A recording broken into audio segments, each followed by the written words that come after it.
বিষ্ণুৰ নৰসিংহ ৰূপ ধাৰণ আৰু হিৰণ্যকশিপু বধ। হিৰণ্যকশিপু নামে এসময়ত দৈত্যসকলৰ এজন বৰ পৰাক্ৰমী ৰজা আছিল। মহৰ্ষি কাশ্যপ মুনিৰ ঔৰসত আৰু দিতিৰ গৰ্ভত তেওঁৰ জন্ম হৈছিল। তেওঁৰ ভাতৃৰ নাম আছিল হিৰণ্যাক্ষ।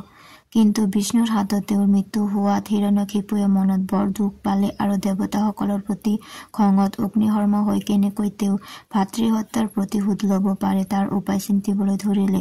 সেয়ে তেওঁ কোনো জীৱ-জন্তুৰ আক্ৰমণত, অস্ত্ৰ শস্ত্ৰৰ আঘাতত, দিন ৰাতি জলস্থলত নাইবা ব্ৰহ্মাৰ সৃষ্ট জগতৰ কোনো প্ৰাণীয়ে যাতে তেওঁক মাৰিব নোৱাৰে, এই বৰ বিচাৰি এখন আশ্ৰমত ব্ৰহ্মাক আৰাধনা কৰি কঠোৰ তপস্যা কৰিবলৈ ধৰিলে। এই তপস্যাত কিমান বছৰ পাৰ হল দৈত্যন্দই গমেই নাপালে।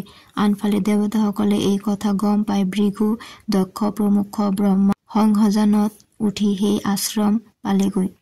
তাত তেওঁলোকে দেখিলে যে তপস্যাৰত হিৰণ্যকশিপুৰৰ ওপৰত উঁয়ে মাটি তুলিছে আৰু ঘাঁহ বন ওপৰত গজি শৰীৰটো ঢাক খাই পৰিছে। তেওঁৰ শৰীৰৰ মেদ মাংস পোক পৰুৱা ইতিমধ্যে খাই শেষ কৰিছে। তেওঁৰ তপস্যা দেখি তিনিলোক কম্পমান হল। ইয়াকে দেখি সৃষ্টিকৰ্তা ব্ৰহ্মাই আচৰিত মানি সংহজানৰ ওপৰৰ পৰা হিৰণ্যকশিপুৱে বিচৰা মতে বৰ দি অন্তৰ্ধান হল। বৰ পাই তেওঁ অত্যাচাৰী হৈ ৰাজ্য শাসন কৰিবলৈ ধৰিলে। দৈত্যান্দই মাধৱৰ বাদে তেওঁৰ কোনো শত্ৰু নাই বুলি ভাবি ললে। তেওঁ অনায়াসে তিনিলোক জয় কৰিলে।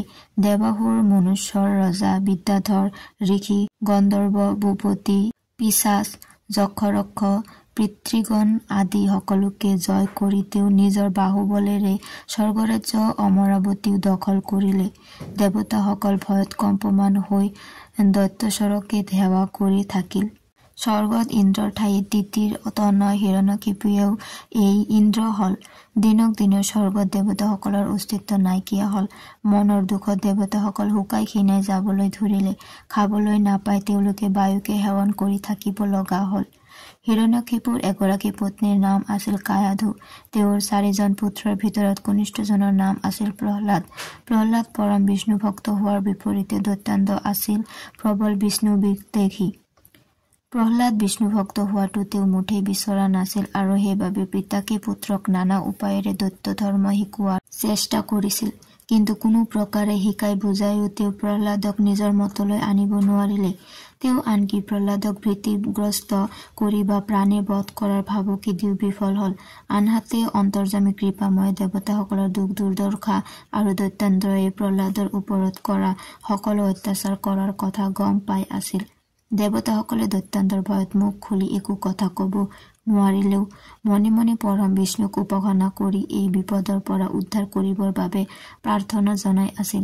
কৃপাময়ে দেৱতাসকলৰ দুখ দুৰ্গতি দেখি গম্ভীৰ বাক্যৰ কলে, ভয় নকৰিবা, মই তোমালোকৰ সকলো দুখ মোচন কৰিম। বহু ষড়যন্ত্ৰ কৰি হিৰণ্যকশিপুৱে যেতিয়া প্ৰহ্লাদক বধ কৰিব নোৱাৰিলে, তেতিয়া তেওঁ এদিন সন্ধিয়া পৰত প্ৰহ্লাদক সুধিলে, তোমাক কোনে ৰক্ষা কৰি আছে? উত্তৰত প্ৰহ্লাদে কলে যে জগতত সৰ্বব্যাপী থকা হৰিয়ে তেওঁক ৰক্ষা কৰি আছে।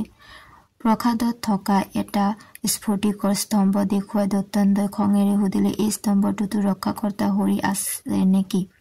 উত্তৰত প্ৰহ্লাদে হয় বুলি কোৱা দৈত্যান্দই মনৰ আক্ৰোশতে স্তম্ভটো হাতেৰে জোৰকৈ ভুকু মাৰি দিলে।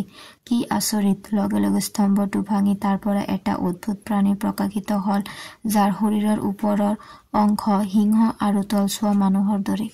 এই নৰসিংহ মূৰ্তিয়ে হিৰণ্যকশিপুক দিনৰ অন্ত হৈ ৰাতি নহওঁতেই সন্ধ্যা সময়ত থাপ মাৰি ধৰিলে আৰু অলপো মাটি স্পৰ্শ নোহোৱাকৈ আঁঠুৰ ওপৰত তুলি ললে।